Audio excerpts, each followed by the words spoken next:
1939, Hollywood created a cinematic masterpiece, a vibrant fairy tale designed to transport audiences into a world of pure magic and wonder.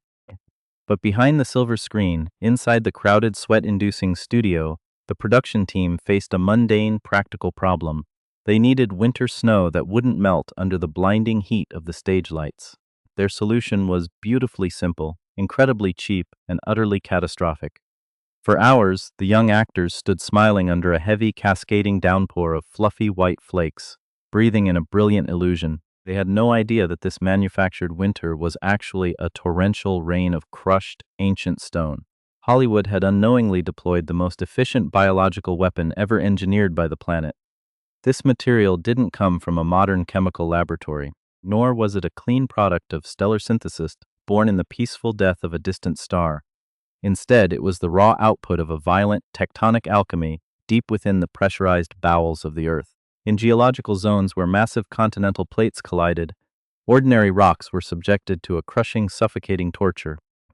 Under immense heat and flooded by boiling, mineral-rich hydrothermal solutions, a process of intense metamorphosis transformed common minerals into something completely unnatural.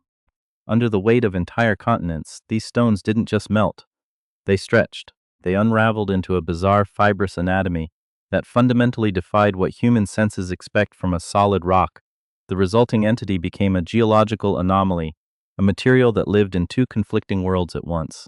It remained a stone, possessing the elemental invulnerability of the deep crust, yet it chose to manifest as a soft, spin-ready thread. On a structural level, its crystalline lattice didn't form rigid blocks. It rolled itself into impossibly thin, hollow tubes. These mineral fibrils are so incredibly microscopic that a single strand is hundreds of times thinner than a human hair, vanishing completely from the naked eye. Yet, if you were to pull on this invisible thread, its tensile strength would prove superior to high-grade industrial steel. While remaining as flexible and pliable as organic silk, humanity discovered this silent paradox and immediately grew obsessed with its magical utility. Ancient emperors wrapped their royal dead in cloths woven from this mineral wool, laughing as they threw the soiled fabric directly into open fires, only for it to emerge osprey's white and perfectly clean. It was a material that could not be burned by raging furnaces, could not be dissolved by aggressive acids, and could not be decayed by the natural march of time. It was an industrial absolute, a structural shield. As the modern world accelerated, society eagerly built this miraculous stone into the very foundation of civilization, packing it into brake linings, running it through water pipes, and spraying it across the steel skeletons of towering skyscrapers to keep them from collapsing in a fire. But beneath this armor of engineered perfection lay a fatal structural defect, an infinite, terrifying volatility. When you strike a normal pebble, it shatters into smaller pieces of gravel. But when this mineral experienced mechanical stress, whether through a worker's saw, a builder's drill, or the simple friction of a vehicle's brakes, it behaves entirely differently. It splits longitudinally, cleaving along its axis, meaning it never gets shorter, it only gets thinner, sharper, and more numerous. A single visible fragment can fracture into billions of phantom needles that refuse to fall, hanging suspended in the stagnant air of a room for hours on end. This creates a terrifying trap for anyone attempting to clean a contaminated space. Standard household vacuum filters are completely powerless against particles of this nanoscale dimension. Instead of capturing the hazard, the machine's internal mechanics simply grind the fibers down further, aggressively blasting them back into the room as a highly concentrated, invisible aerosol. Anyone breathing in that space is no longer just inhaling dust. They are pulling an invisible army of silicate blades directly into their respiratory system. Once these microspheres are airborne, they enter the human body completely undetected. They have no taste, no smell, and provoke no immediate cough reflex. They easily bypass the sticky trap of the nasal passages and sail straight past the rhythmic waving hairs of the bronchial tubes, which are designed to push foreign matter away from the throat. Because of their needle-thin profile and lack of aerodynamic weight, they glide effortlessly into the deepest, most delicate recesses of the respiratory system, the microscopic air sacs where blood exchanges carbon dioxide for life-giving oxygen. Here, inside these fragile, one-cell-thick walls, the silicate blades plunge deep into the living tissue, anchoring themselves like tiny permanent harpoons. The body's immune system instantly panics, recognizing a hostile alien invasion. Specialized cellular cleaners rush to the site, opening their microscopic jaws to swallow and digest the intruder, just as they would with a bacterium. But their organic enzymes are completely useless against a material forged in a tectonic hell. The cell stretches itself to the breaking point along the sharp mineral spine, until the rigid crystal literally stabs the defender from the inside out. As these cellular cleaners rupture and die, they spill a highly toxic cocktail of digestive fluids and inflammatory signals into the surrounding healthy tissue. The body tries to heal these localized chemical burns by laying down tough, non-elastic scar tissue. But the mineral needle never leaves. It remains pristine and unbothered, triggering this self-destructive cycle millions of times over. Slowly, over decades, the soft, elastic engine of breath is systematically replaced by a rigid, stone-like mass of scars. The individual is left stranded in their own body, completely unable to take a full breath, as their lungs slowly petrify into an internal tomb. Yet, as horrifying as this mechanical suffocated is, it represents only the surface level of this planetary trap. The true nightmare of this material isn't just that it destroys the architecture of the organ, but that it actively begins to meddle with the deepest, most fundamental instructions of human biology. Through its sheer physical persistence, this ancient stone launches a slow, agonizing assault on the very blueprint of life itself, waiting decades to deliver its final, inescapable strike. We like to believe that this silent tectonic nightmare is a relic of the past, a historical mistake buried alongside the black and white film reels of old Hollywood and the crumbling ruins of mid-century factories. We tell ourselves that modern regulations, sophisticated warning labels, and high-tech hazardous waste suits have successfully quarantined the ancient threat.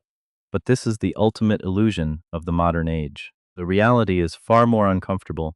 We are currently living inside a colossal, global museum of this indestructible material.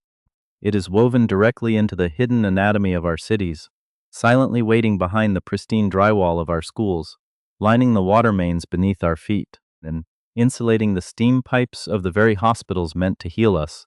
This material represents an industrial debt that our civilization ran up during its frantic sprint toward progress, and the bill is nowhere near settled. By some estimates, hundreds of millions of tons of this mineral wool remain tightly packed into the urban infrastructure of the planet. It functions as a massive distributed ecological time bomb held in check only by the temporary structural integrity of the concrete and cement holding it prisoner.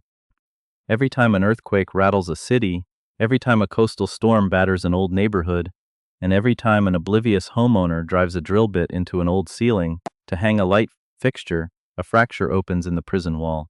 The sleeping silicate blades are violently awakened, instantly disintegrating into that airborne, invisible aerosol that refuses to obey the laws of gravity. The true corporate tragedy of the 20th century was not just that we mined this toxic silk, but that we commodified it to the point of global saturation.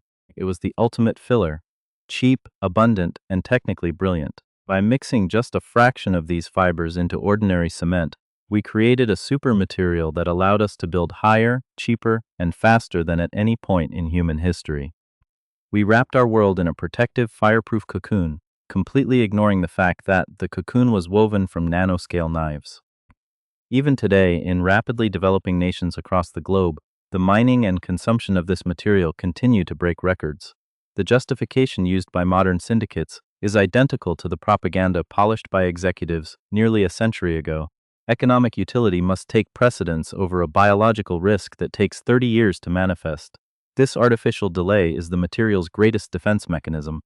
Because it operates on a multi-decade time lag, it exploits the short-term memory of human institutions. A company can manufacture and sell a product today, pocket the staggering profits, and dissolve its legal structure long before the first microscar forms in a consumer's chest. It is a financial system built on the exploitation of deep time, leveraging the sluggish pace of human biology against the rapid-fire demands of quarterly earnings. We have effectively privatized the immense wealth generated by this planetary resource, while nationalizing the eternal, multi-billion-dollar cost of its hazardous removal. And the process of removing it from our lives has become an act of high-stakes, microscopic warfare. When specialized teams enter a building to extract this legacy contamination, the environment transforms into something resembling a lunar outpost. They construct elaborate, airtight containment bubbles out of thick plastic, establishing negative air pressure zones to ensure not a single rogue particle can escape into the outside world. Workers step into heavy protective suits, breathing through advanced respirators, carefully wetting down the material to keep the fibers heavy and dormant. A single careless movement, a sharp tug on a pipe insulation jacket, can liberate billions of invisible spears, instantly contaminating the entire structure for generations to come. It is an exhausting, terrifyingly expensive reminder that once you let this geological stranger out of the Earth's crust, it does not go back willingly. You cannot incinerate this waste in a standard municipal facility. The fire simply purifies it. You cannot dump it in a normal landfill and wait for it to rot. The bacteria will die and the soil will erode, but the crystal lattice will remain entirely unchanged. The only way to truly neutralize this threat is to subject it to the extreme, blinding energies of plasma arc vitrification, heating the debris to temperatures exceeding those found on the surface of the sun, forcing the crystalline structure to melt and collapse into an inert, harmless pool of volcanic glass. But the staggering energy required to melt down the built environment of the entire planet makes this solution a financial fantasy. Instead, we are forced to build massive, specialized underground vaults, modern concrete sarcophagi designed to bury our mistake deep in the soil, hoping that future generations will remember not to dig there. This material has become the permanent stratigraphical signature of human hubris. Millions of years from now, long after our grandest skyscrapers have been ground into dust by the relentless march of geological time, and long after the plastic bags in our oceans have finally broken down, a distinct, razor-sharp layer of silicate microneedles will remain perfectly preserved in the sedimentary rock of the Earth. It will stand as a silent global monument to the Anthropocene, a clear, diagnostic marker of a clever but short-sighted species that stumbled upon a deep Earth anomaly and mistook it for a plaything. Our encounter with this eternal stone reveals a profound, systemic error in the way we design human technology. We consistently prioritize the immortality of our materials over the fragility of our own breath. We engineered a civilization for the preservation of property, completely forgetting that we ourselves are soft, wet, carbon-based organisms that exist in a delicate, fleeting equilibrium. We took a mineral that was forged in the hostile, lifeless furnace of a tectonic collision, a substance completely incompatible with organic life, and we forced it into the air we breathe, the water we drink, and the rooms where our children sleep. In the grand cosmic theater, this material serves as a cold, unyielding mirror. It reminds us that the universe is under no obligation to be hospitable to our biology. The deeper layers of our planet contain forces and structures that operate on a scale of time and stability that makes human existence look like a brief, insignificant spark. When we reach into those deep, dark vaults of planetary history and drag their secrets into the light for a bit of short-term comfort, we are playing a game we do not have the biological capacity to win. The soft, rhythmically expanding lung will always lose its battle against the eternal, unchanging stone. Every breath we take is a fragile privilege, a temporary gift of oxygen that can be instantly and permanently stolen by a single, invisible flake of ancient rock. A silent, silken horror that does not know how to decay, does not know how to forgive, and absolutely refuses to die.